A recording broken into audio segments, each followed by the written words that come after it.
Alors on a trois façons d'appliquer une poudre. On a bien évidemment le pinceau poudre et avec lui on aura une application tout en légèreté, très aérienne. Pourquoi très aérienne? Parce qu'en appliquant avec ce pinceau là, l'air va s'infiltrer dans les poils et à partir de là, on va avoir une poudre appliquée en légèreté. Le kabuki, là les poils sont plus denses, qu'est-ce qui va se passer?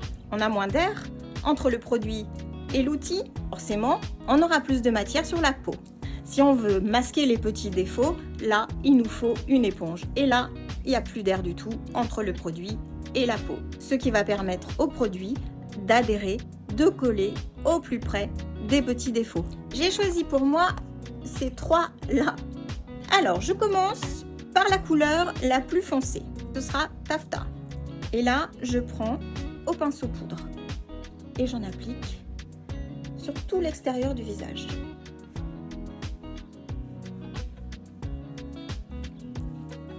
Donc évidemment, ça ne va pas. Est-ce que je recommence? Non, c'est beaucoup trop foncé pour ma carnation. J'essuie grossièrement mon pinceau poudre parce que là, je vais prendre la couleur la plus claire, qui est pour moi Organza. Ces poudres sont adaptées à tous les types de peau, même aux peaux sèches. Elles ne contiennent pas de talc, elles ne dessécheront pas la peau. Avant de se maquiller, évidemment, on a posé un sérum, une crème de jour et une base. On n'aura pas une peau qui marque. Donc couleur la plus claire en milieu de visage.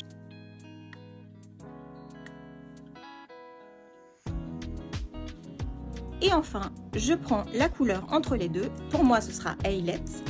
Et je viens balayer tout mon visage. Toujours au pinceau poudre parce que je veux quelque chose d'aérien.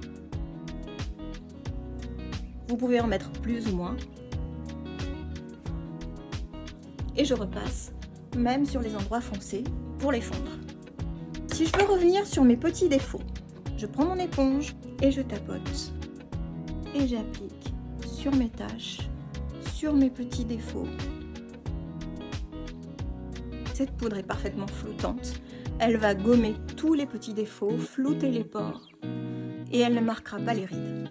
Je prends la couleur la plus claire, Organza, et à l'aide de cette petite éponge, je vais l'appliquer en anti-cerne. Mon œil est hydraté, j'ai mis un contour de l'œil avant, et donc ça ne marquera pas les rides. J'en mets sur toute la paupière, et ça va illuminer le contour de l'œil. Je vous montre ce que ça donne.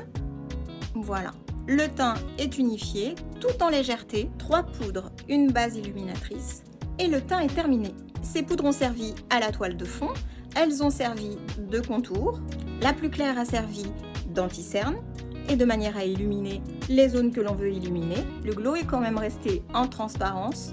Et voilà, c'est terminé. Si vous voulez connaître vos nuances, envoyez-moi un message privé ou en dessous en commentaire. Je vous enverrai un questionnaire et on voit ça ensemble.